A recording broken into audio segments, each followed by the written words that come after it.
सूर्यको कोमल किरण गाउँको हरियाली खेतमा झुल्किरहेको छ।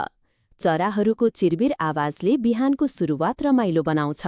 खोलाको किनारमा साना केटाकेटीहरू ढुङ्गा फाल्दै खेलिरहेका छन्। खोला आफ्नै गतिमा सुसाइरहेको छ। बुढी आमाले गोठमा गाईलाई दूध दोहिरहेकी छन्। गाईको बाछा उफ्रदैछ। अनि उता बुबा दुई गोरु लिएर हलो जोत्दै खेतमा पसिना बगाइरहेका छन्। आँगनमा बस्दै आमा र छोरी सँगै धान झाड्दैछन्, हाँस्दै कुरा गर्दै, कहिले गीत गाउँदै।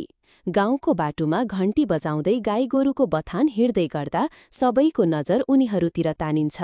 साना बच्चाहरू हाँस्दै दौडिरहेका छन्, कहिले लुकामारी खेल्दै, कहिले रबरको बलले फुटबल खेल्दै। माछा समात्न दाउरा लगाएर बनेको सानो बाँधमा केटाकेटीहरूको झुण्ड जुटेको छ। छेउमै दिदीले साँच्चै माछा समातिन्। सबैले हाँसे, रमाए। माटोले हात खिएका थिए, तर मन सफा जसरी गाउँको आकाश। उता चुलोमा दाउराको आगो सल्किरहेको छ। आमा गुन्द्रुकको झोल बनाउँदैछिन्। सिल्भरको थालमा सानी बहिनी ढिण्डो मुछिरहेकी छिन्। घाम ताप्न झ्याल छेउ बसेका हजुरबा बुढाबा पुराना कथा सुनाउँदैछन्।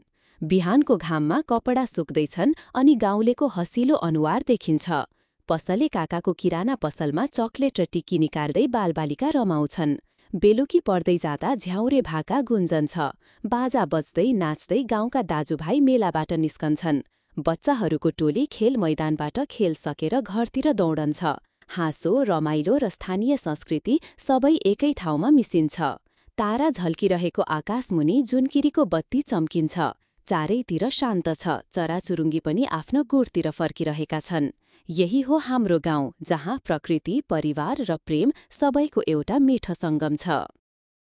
भिडियो हेरेपछि तपाईलाई कस्तो लाग्यो प्रतिक्रिया लेख्न नबिर्सनुहोस्। लाइक, शेयर, कमेन्ट अनि सब्स्क्राइब गर्न चाहिँ नभुल्नुहोला।